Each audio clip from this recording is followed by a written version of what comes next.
En voici une pour toi. Où Lenny Kravitz a-t-il dormi quand il était fauché et inconnu à Los Angeles ? Et peux-tu deviner quel choix de vie radical il a suivi pendant près d'une décennie ? Tu penses avoir la réponse ? Tente ta chance dans les commentaires ci-dessous. Je te le dirai bientôt. Mais d'abord, bienvenue dans The Verst, maître de la musique. Je suis Dick Carlson. Restez avec nous pour découvrir comment Lenny a fusionné ses rituels spirituels avec son retour musical et l'histoire étonnante derrière son empire du design. Mais pour vraiment comprendre Lenny Kravitz, nous devons remonter là où tout a commencé, car ces premières années les recèlent des moments clés que vous n'allez pas croire. Lenny Kravitz est né en 1964 en plein cœur de Manhattan, mais l'histoire de ce qu'il allait devenir a commencé avec la fusion improbable de deux mondes très différents. Sa mère, Roxy Rocker, était une actrice bahamienne américaine et son père, Cy Kravitz, était un producteur de télévision juif qui avait servi dans l'armée. Leur union atypique allait façonner la vision du monde de Lenny. Dès le début, il a été pris entre deux cultures. Un jour, il assistait à la synagogue avec la famille de son père. Le lendemain, il plongeait dans l'âme et le rythme de l'héritage de sa mère. Des étés aux Bahamas, des années scolaires à New York, puis, plus tard, un déménagement à Los Angeles lorsque Roxy a décroché son rôle décisif dans la série Les Jefferson. La musique était sa langue maternelle. Il frappait sur des casseroles et poêles avant de savoir parler. Son berceau était entouré de disques de jazz, de gospel et de musique classique. Mais ce n'est que lorsqu'il a vu les Jackson 5 au Madison Square Garden que le déclic s'est produit. Il n'était qu'un enfant, mais au moment où il a vu Michael bouger, chanter et dominer la scène, il a su que c'était ça, c'était la vie qu'il voulait. Ensuite, ses années de lycée à Beverly Hills n'ont pas été faciles. Lenny ne rentrait dans aucune case. Que ce soit sur le plan racial, social ou musical, il n'a jamais fait partie de la bande. Mais cette énergie de marginal l'a préparé à l'évolution qui l'attendait. Il absorbait tous les sons possibles. Il écoutait Led Zeppelin, Prince, Curtis Mayfield, les Beatles, Bob Marley et Duke Ellington. Au fond de lui, il a commencé à façonner quelque chose de personnel.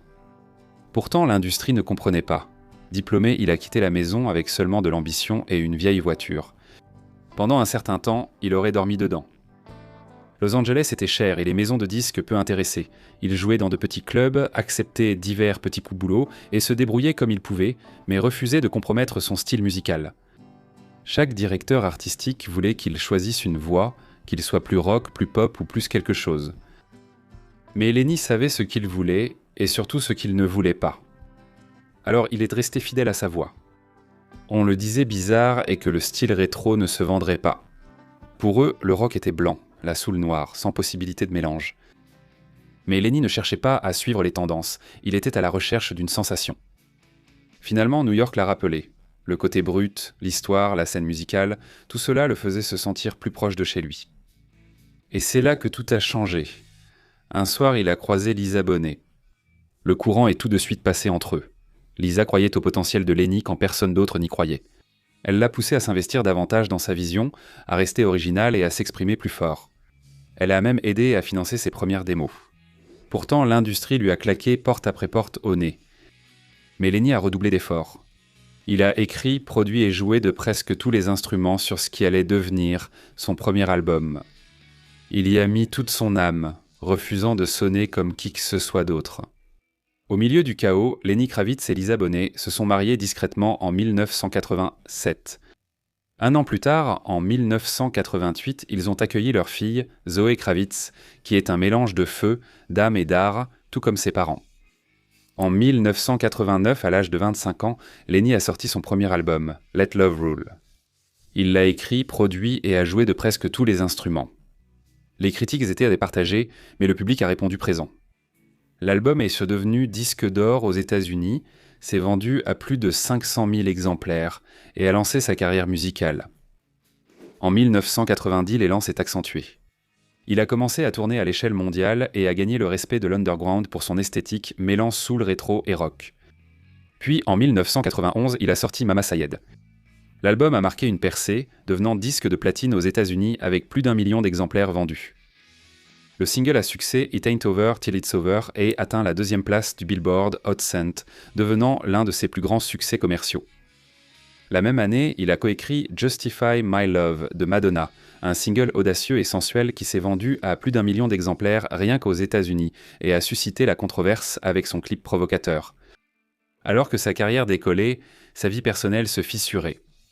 Les pressions de la célébrité, les voyages constants et l'éloignement progressif ont eu raison de son mariage. Et en 1993, Lenny et Lisa ont divorcé. La séparation a laissé Lenny dévasté, car Lisa avait été sa muse, sa partenaire et son pilier. Mais ce chagrin est devenu le moteur de ce qui allait suivre.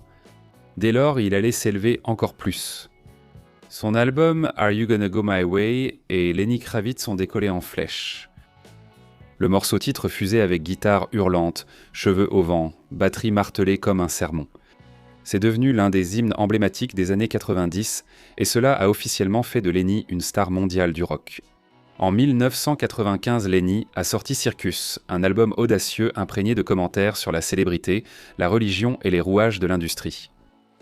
Les critiques étaient divisées, mais le message restait clair. Lenny ne cherchait pas les tubes. Il recherchait la vérité. Il a enchaîné avec Five en 1998. C'était Lenny à pleine puissance. Cet album élégant, percutant et très maîtrisé en studio mélangeait le rock avec le funk et la soul. Des tubes comme Fly Away et American Woman ont envahi les ondes. L'album s'est écoulé à plus de 6 millions d'exemplaires dans le monde entier, suivi de nombreuses récompenses. Il a remporté le Grammy de la meilleure performance vocale rock masculine en 1999, puis encore en 2000, puis encore en 2001 et encore en 2002 4 années de suite. Jamais un artiste rock masculin ne l'avait fait. Sur scène, Lenny était une machine. Il était toujours parfaitement préparé et gardait toujours un contrôle absolu. Il remarquait immédiatement toute fausse note pendant la balance. Partir en tournée avec Lenny exigeait de la discipline, car il exigeait l'excellence de tous, y compris de lui-même. La richesse est arrivée très vite pour lui. Les maisons, les voitures, la célébrité. Mais Lenny est resté attaché au savoir-faire. Il est devenu obsédé par l'architecture et le design, construisant des maisons à travers le monde, et chacune d'elles est un reflet de son âme. Il les a ornées de lignes épurées, de pièces vintage et de couleurs audacieuses. Il vivait un rêve. Mais derrière les lunettes de soleil, il y avait toujours la pression, l'isolement et le poids silencieux du perfectionnisme. Mais Lenny Kravitz ne s'est jamais arrêté. Il a choisi de s'épanouir sur le plan créatif, spirituel et professionnel. Mais la musique n'était pas la seule toile sur laquelle il peignait. En 2003, il a discrètement lancé Kravitz Design. Ce qui avait commencé comme un projet de cœur est devenu une véritable entreprise, travaillant sur des projets hôteliers de plus de 5 millions de dollars et des lignes de mobilier haut de gamme. Ses collaborations avec Rolex et Leica ont apporté son style minimaliste et vintage à des accessoires et des intérieurs d'élite dans le monde entier. À cette époque, Lenny transforma une salle de bain exiguë à Miami en studio d'enregistrement. Cette installation rudimentaire et bricolée allait donner naissance à de nouveaux grands morceaux. En 2004, il a sorti Baptism. C'était un album qui vibrait d'une énergie brute et d'une quête personnelle. Le son était épuré, les paroles révélatrices. Cela reflétait son parcours personnel et s'est vendu à environ 700 000 exemplaires dans le monde entier. Des morceaux comme Where Are We Running étaient un plein de questions sur la célébrité, le but et la quête de sens. Hollywood est ensuite arrivé. Il a pris une direction inattendue, il s'est lancé dans le métier d'acteur sans que ce soit un simple coup d'ego. Sa performance dans Precious en 2009 est celle d'un infirmier doux et rassurant nommé John. Cela a surpris les critiques. Il a apporté de la chaleur et du calme à l'écran par sa présence, ce qui était inattendu. Puis dans Hunger Games, il a joué le rôle de Cinna, le styliste discret et confident de Katniss Everdeen. Encore une fois, son calme en disait long alors qu'il incarnait un personnage posé et sage. Du studio à l'écran, en passant par les gratte-ciel et les croquis, la créativité de Lenny n'avait pas de frontières. Et pourtant, malgré tout ce succès, il était resté humble. Puis, en 2011, est arrivé Black and White America, une réponse habitée et mêlant les genres à la montée des tensions politiques et raciales aux États-Unis. C'était personnel, audacieux, rappelant que Lenny était bien plus qu'une star du rock. C'était un artiste noir avec un message. En 2014, Lenny Kravitz était devenu une icône qui défiait les genres, avec plus de 38 millions d'albums vendus, plusieurs Grammy Awards à son actif et une force montante dans le design mondial. Son album de 2014 Strut était audacieux, élégant et assumé, atteignant le top 20 du classement Billboard des 200 albums et prouvant qu'il avait toujours cette énergie rock pour électriser les foules. À la soixantaine, Lenny Kravitz a conquis la musique, le cinéma et le design, mais on ne le prendrait jamais pour une célébrité typique. Avec une fortune estimée à 90 millions de dollars dont une grande partie provient de la musique, mais de plus en plus de l'architecture, des licences et du design de mobilier. La collection de maisons de Lenny comprend une caravane solaire au cœur des Bahamas. Il possède également un élégant manoir à Paris où le vintage rencontre le minimalisme. Elle a été présentée dans Architectural Digest et lui a permis de figurer sur la liste A des Cent des meilleures entreprises créatives. Au Brésil, il a une retraite écologique secrète dans les collines. Il y a aussi sa collection de voitures qui comprend une Mercedes décapotable vintage, une Cadillac électrique sur mesure et même un jet privé pour des escapades spontanées. Ses matinées commencent pieds connus, souvent avant l'aube. Il prépare des smoothies à l'huile de coco pour des entraînements pouvant avoir lieu à 2 heures du matin. Vers midi, il est souvent dehors, à cheval le long des rivages de sa propriété sur l'île. Ses après-midi sont consacrés au design. Dans son atelier parisien, il esquisse des meubles, teste des textures et travaille directement les matériaux, allant parfois jusqu'à plier le métal lui-même. C'est l'esprit même de l'artisanat pur. Et ses soirées sont calmes et réfléchies. S'il ne reçoit pas d'amis autour d'un repas bio fait maison, il s'assoit seul avec un carnet, des bougies allumées, et Beethoven ou Miles Davis en fond sonore. C'est introspectif et créatif. Et sa vie amoureuse est au point mort depuis une décennie maintenant. Pendant près de 10 ans, Lenny a choisi la solitude et la discipline spirituelle plutôt que les relations pour rester créatif et en équilibre intérieurement. Ce choix de vie fait partie de ses outils quotidiens, comme la méditation, les bains froids, la discipline sportive et le silence qui alimente sa créativité. Lenny a su transformer le vacarme de la célébrité en intention ciblée. En 2024, il a sorti cet album gorgé de soleil, entièrement enregistré dans son studio aux Bahamas. Pas de grandes équipes de label, juste lui, sa guitare et la brise de l'océan.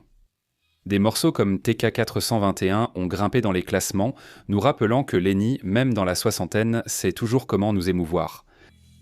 Ancré dans la vie tropicale, son talent créatif rayonne dans le monde entier. Le design de Kravitz est devenu une force mondiale. Ses meubles mêlent des couleurs audacieuses, des textures vintage et des lignes épurées.